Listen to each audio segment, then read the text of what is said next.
Hello and welcome back to y.at TV. I'm your host T. Wells. I appreciate you for joining us. Today we're coming at you with another ShapeShift DAO news spotlight. Now before we begin, I want to share a little bit about the cool stuff we have cooking up for you here at y.at TV. In addition to these DAO news spotlights, we have a stream every Monday on Twitch. 11 a.m. Eastern, we go for about 90 minutes to 2 hours. We talk about headlines from around the DAO space, and then we have a guest on to share a little bit about a project or maybe something coming out of OneHive. So join us again on Monday at 11 a.m. Eastern on Twitch. We look forward to seeing you on the next stream.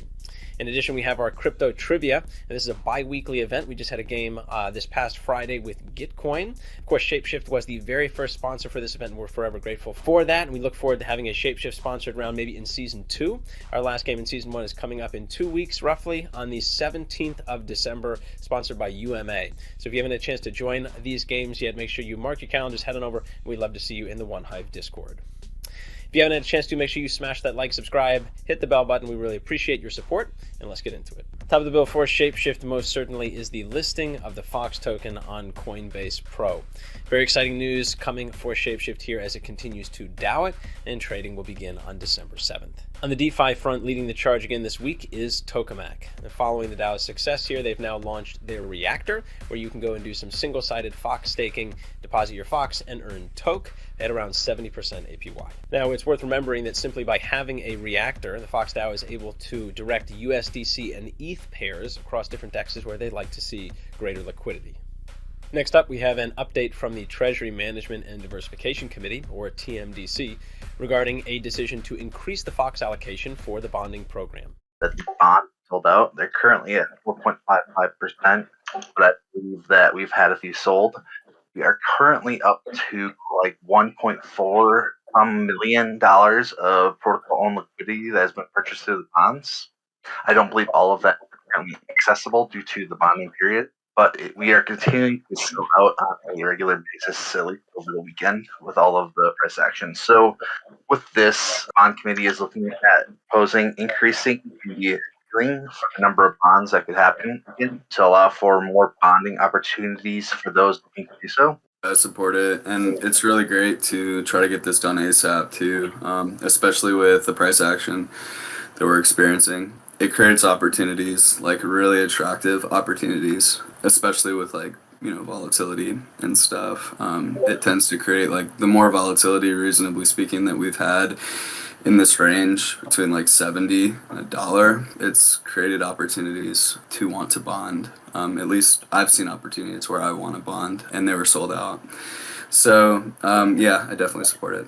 A lot of them are in the double digits on Olympus Pro discounts. And so the fact that we're selling out, it shows that comparatively we have demand, and I think it's a great idea still. Next, one of the most important stories coming out of ShapeShift in recent weeks is the formation of the Fox Foundation. Now, the creation of this organization will provide multiple benefits for ShapeShift on its path towards full decentralization. The ShapeShift decentralization announcement, but we're still in the process of setting it all up. It's a not-for-profit Liechtensteinian foundation. Its mission is to basically support the DAO in achieving full decentralization. And like Ocean said, once we've achieved that, our secondary mission is to fire ourselves and dissolve the foundation itself. And at that point, the DAO will be fully independent and won't need any foundation or any legal entity, and it will be fully decentralized. We have centralized ShapeShift, which was maintaining infrastructure for all of the applications that ShapeShift. And so there's a large operational footprint that needs to be maintained for those services to continue to operate. A lot of that infrastructure is ran in AWS, and the foundation, first and foremost, is the steward of that current infrastructure. Our main goal is to continue to reduce that infrastructure, decentralize that infrastructure, move it to a place where it is DAO owned or member owned, and we don't control it any longer. You can also just think of the foundation as almost like an independent work stream. So to be clear, the DAO doesn't control the foundation, and the foundation has no control over the DAO either. Also important to just highlight that our incentives are heavily aligned with the DAO, right? All of us, our compensation is very much related to Fox, right? And so our incentive to be good stewards of this is aligned with the DAOs exactly. The foundation is set up with a board. Willie mentioned those team members ahead of time, and that is the ultimate oversight of the foundation. So the foundation employees and members, the people on stage, cannot just unilaterally decide to spend all the money or spend all the Fox. Another important announcement out of the DAO is its investment in Silo Finance.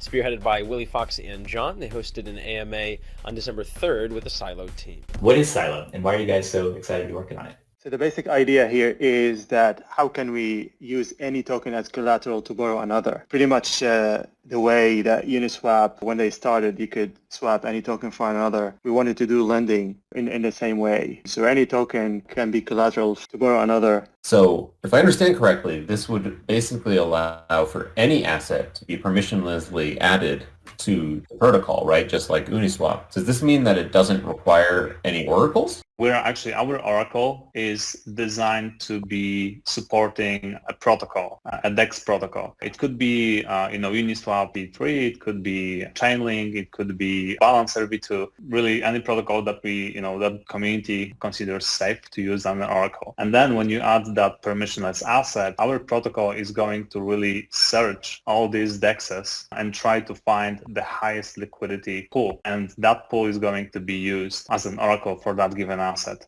Also in ShapeShift news, DeFi Safety rated the ShapeShift exchange at a 90%, saying it, quote, stands out among its peers with a robust set of access controls, audits, and testing. Of course, DeFi Safety is an independent ratings organization for decentralized financial products. First up on the list of recently passed proposals, we have the Tokemak Core 2 Bribe Refund. Now, this is intended to reimburse 9 addresses specified in the proposal, credited with putting up the Fox necessary to secure the Toke votes to get the Fox Reactor, which is, of course, now live. But this is a really awesome, cool DeFi Lego for ShapeShift and the DAO to utilize inside our tokenomics going forward, and options for one-sided liquidity providing. There's a whole bunch of really cool things that can come from us getting the #1 spot that we did. And in order to secure that, we helped get some bribes from individuals who sent away their personal Fox to make sure for the benefit of the DAO. So this is a proposal that would refund those that very selflessly put up their Fox to make sure that we got the #1 spot. Also, in recently passed proposals, Top Drawer Merch will assume end-to-end responsibilities for the ShapeShift DAO swag shop.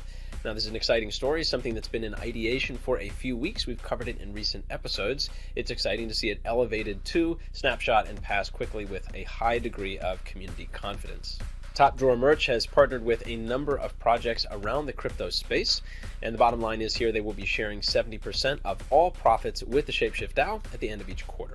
Top Drawer Merch is a pretty awesome and experienced merchandise manufacturer and shop operator and shipper. They handle it all. So they got some crypto experience. They can do cool like NFT associated drops, and they're interested in doing that. Yes, this includes a 70% profit share for the DAO. It doesn't cost anything for us to get up and running, and they believe that if this proposal passes, they can have the store live before the end of the year. Another cool piece of news, the ShapeShift DAO is the 10th largest in existence by membership.